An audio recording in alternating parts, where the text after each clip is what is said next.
My name is Colin Murphy. I am representing Team 15, and today I will be discussing the journey and process it took to create our final prototype of a product, which is Desktop. The coursework for an engineering student tends to be more rigorous and challenging than most majors. Because of this, engineering students have to dedicate more time for studying and homework outside of the classroom. The amount of work can lead to high levels of stress. On average, most engineering students tend to be more stressed than most students in other majors. Due to the amount of work they have to do outside of the classroom, they dedicate less time to hanging with their friends and also missing out on college life. Because of this, Team Desktop wants to be able to create a product that allows students to relieve stress while they're studying and also have a party at their desk, which is Desktop. Desktop is essentially a miniature version of cup pong, a popular game seen in many parties in college life. We asked potential customers what they would like to see in this product. From the results of what we asked them, we were able to put them into 3 categories. The first category is safety. This focuses on how the ball that is launched will be able to stay into the game itself, because students did not want to lose the ball every single time they would play. So our first solution we have is the netted walls. The second solution we had is plastic walls.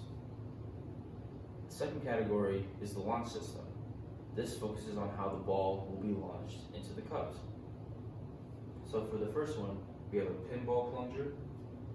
The second one, we have a slingshot. And our third solution, we have a spring catapult. For our final category, we have the return system, which focuses on how the ball will be returned to the player. The first solution is a funnel system, as so. The second solution is a slant underneath the table, so the product itself will have 2 layers. The ball will be launched into the cups and go down to the second layer, and it will roll down the bottom table. And the third solution, we have the slanted table on top, so essentially just be 1 layer, the ball will launch, and it will come back to the player.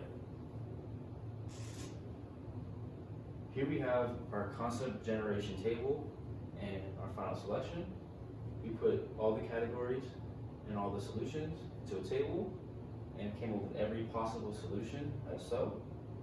And it was determined that we wanted to do solution 3, which had the netted walls, spring with the catapult, and the slant underneath the table. Here is a clear image of solution 3, as you have the netted walls, the slant under the table, and the spring with the catapult. Before the final product was created, we created a non-functional prototype.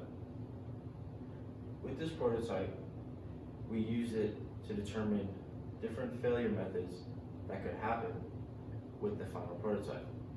With this analysis, we used it to help better our final prototype.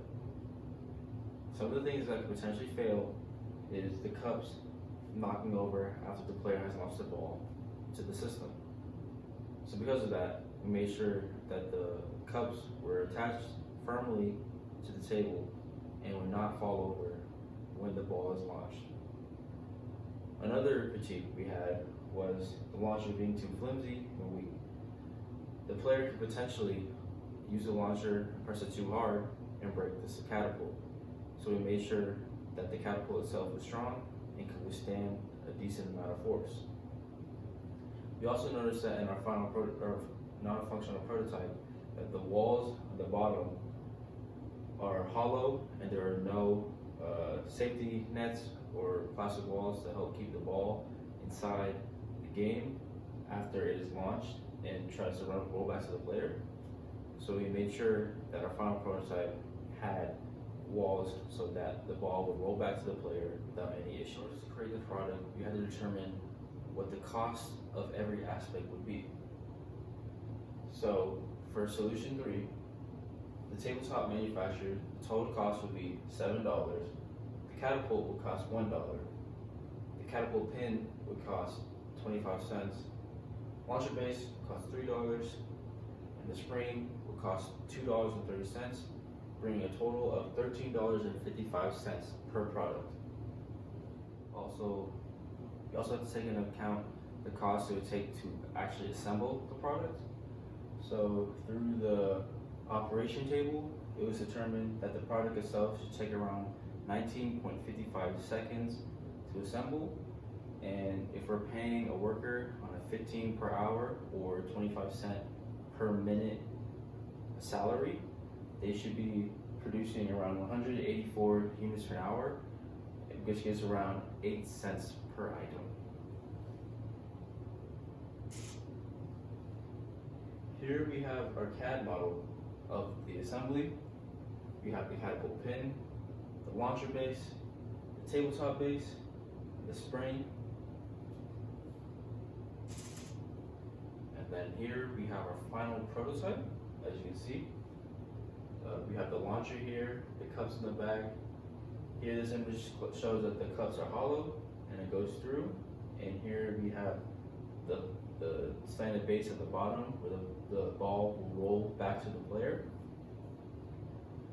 Some notable improvements that can be made is mainly focusing on the launcher, as the launcher sometimes does not launch into the cups, as it sometimes can be too powerful and launch out of the system. So a solution for that is we can make the walls bigger and wider so that it can catch the ball better. Also, the launcher itself sometimes just launches into the table and does not go into the cups at all. And so we can create a better launching system that will launch into the cups every single time. And then finally, the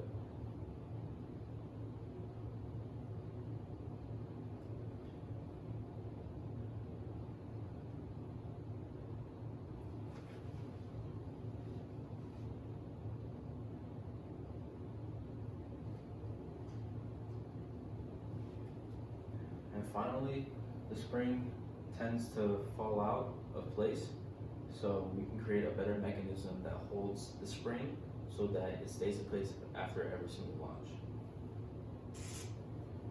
Thank you for your time, and have a nice day.